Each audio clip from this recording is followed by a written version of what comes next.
Apie ką spektaklis, nu tai apie visi spektakliai apie gyvenimą. Apie gyvenimą. Kaip ir kaip. Tik tai čia, kadangi tai yra pagal romaną Krasnohorkai Laslo autorius, tai kaip ir knygos autoriaus pasiūlyta tema, autoriaus pasaulis, bet tai toli gražu nėra to pasaulio paraidinis perkelimas, ką rašė Krasnohorkai. Režisierius daro savo viziją šito spektaklio, aišku, nenukrypdamas ant tų pamatų, ant tos literatūrinės medžiagos pamatų, be jokios abejonės, bet tai visiškai ne literatūros aptarnavimas. Aš vaidinu Derdė Asterą, muzikos mokyklos direktorių. Tas miesto, sakykime, intelektualas mano personažas, mokyklos direktorius, muzikas, turėjęs didelių vilčių, didelių iliuzijų, gyvenęs, troškęs, gyvenęs muziką, idealizmų muzikoje, kad muzika tai yra darna, tai yra sąskambis, tai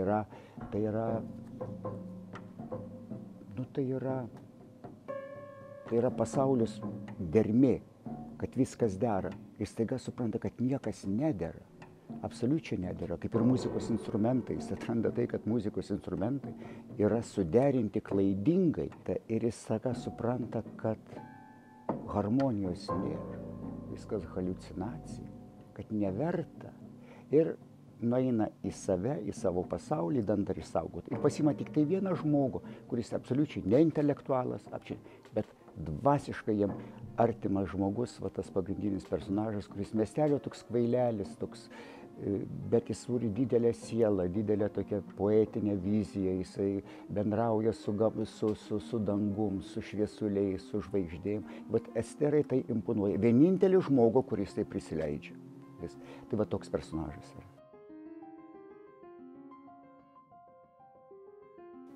Na, man asmeniškai mane visada ne tik, kad imponuoja, man beprotiškai patinka, kad žmogus yra darbštus. Visų pirmiausia, darbštus.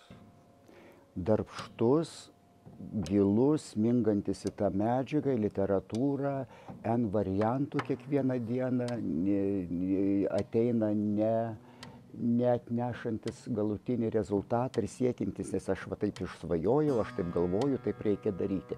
Nėra kaip viskas tekanti, kaip upė. Vieną dieną, nesakau, kad tai yra priešingi dalykai, juk ne, jis labai kryptingai dirbo, bet jis vis rausėsi vis gilyn ir svarbiausia, ką jau sakiau, pirmojų sakinių, tas darbštumas mane tai begaliniai imponuoja. Nu, aišku, čia gal ne man kalbėti ir negražu bus iš mano pusės, tai talentingas žmogus, labai talentingas, gilus žmogus, giliai mąstantis, giliai žiūrintis ir kruopščiai dirbantis prie kiekvieno pasinį ir atsitiktinumų.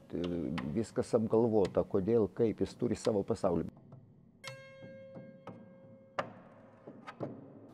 Labai trumpai, vėlgi sakau, iš tų retų atvejų, kada ateina, neatneša gatavą inscenizaciją, kadangi tai pagal romaną skurta, bet pradėjome mes nuo bendrų pašnekesių apie gyvenimą, apie pasaulį, apie pasaulio matymą, paskui ėjom prie literatūrinio kūrinio, bet prasidėjo netgi nuo visiškai, atrodo, šalutinių dalykų, kaip pavyzdžiui Heraklito filosofijos, Sokrato filosofijos, skaitėm tuos dalykus, kalbėjomės apie juos, gilinomės, tokia įvadinę padarė tokią sesiją 2 savaičių, man atrodo.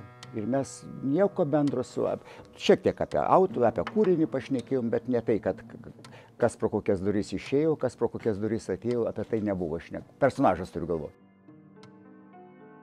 Man atitiko tas Esteros mąstymas, aš būtent tokios, aš esu klasikinės muzikos mėgėjas, rimtos muzikos, irgi ieškantis darnos, harmonijos, gražių sąskambių.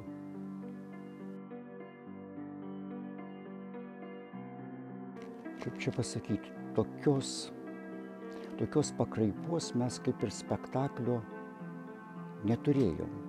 Jis bus išskirtinis. Ir čia kita truputėlį teatrinė kalba.